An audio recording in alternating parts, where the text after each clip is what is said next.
दीदी आप चुनाव हार रही हैं, भाजपा सरकार बना रही है। जो आप लोगों ने भय इतने सालों से क्रिएट किया, उसका अंत होने जा रहा है इस चुनाव में। मुझे लगता है कि इलेक्शन कमीशन के क्रेडिबिलिटी के लिए, देश में फेयर चुनाव हो इसके लिए सख्त से सख्त कार्रवाई होनी चाहिए। बहुत सही। मैं माननीय सुप्रीम कोर्ट को दिल से धन्यवाद देता हूं। चूंकि मैं पिछले चुनाव में भी, पिछले 2 चुनाव से मैं प्रचार में जब भी जा रहा था, तो मेरी भी सुरक्षा है वो भी मुझे नहीं वहां दी जाती थी।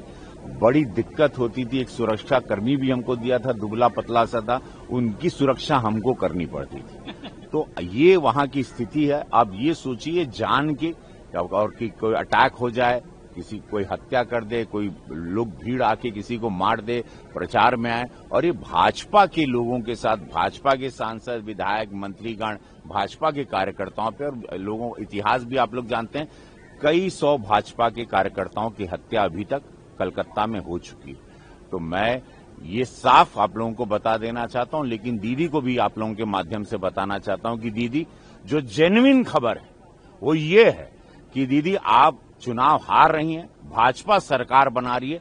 आप जितना जितना जुल्म और भी करना है भाजपा के कार्यकर्ताओं पे, हमारी सभाओं पर, हेमा मालिनी जी हमारी सीनियर कलाकार हैं, उनके कार्यक्रम जहां से घर चलता है, रोजी रोटी आती है, एक और सारे फैंस देखना चाहते हैं, उनके कार्यक्रमों को अनुमति नहीं दी जाती। वो कृष्ण लीला वहां पर, जय हो कृष्ण लीला, और अच्छे उनके बहुत क्लासिकल प्रोग्राम्स होते हैं। तो इससे पता चलता है कितनी ओछी मानसिकता है, कितने डरे हुए लोग हैं, कितनी डरी हुई सरकार है दीदी की, ममता जी की। ये डर में नहीं कि उन्होंने अपना कोकून, अपनी दुनिया बनाई है, अपने लोग बांग्लादेशी, अपने वोटर, अपने हिसाब से चुनाव जीतना, अपने बम फेंक के मारना, डराना।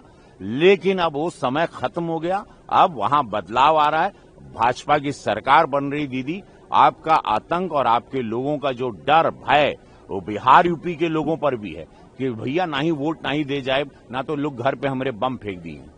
तो वो जो भय है, जो आप लोगों ने भय इतने सालों से क्रिएट किया, उसका अंत होने जा रहा है इस चुनाव में। ये बिल्कुल सख्त कार्रवाई होनी चाहिए, क्योंकि एसआईआर का काम बंगाल से पहले बिहार में हुआ, और बिहार में इतना बड़ा एक्सरसाइज हुआ, वहां भी लोग ये बोल रहे थे, यहां हाउस बंद किया गया उस नाम पर। लेकिन सारे एक्सरसाइज के बाद चुनाव भी हुआ बिहार में, एक कंप्लेन नहीं आया। इसका मतलब इलेक्शन कमीशन ने एसआईआर का काम परफेक्ट तरीके से कराया बिहार में।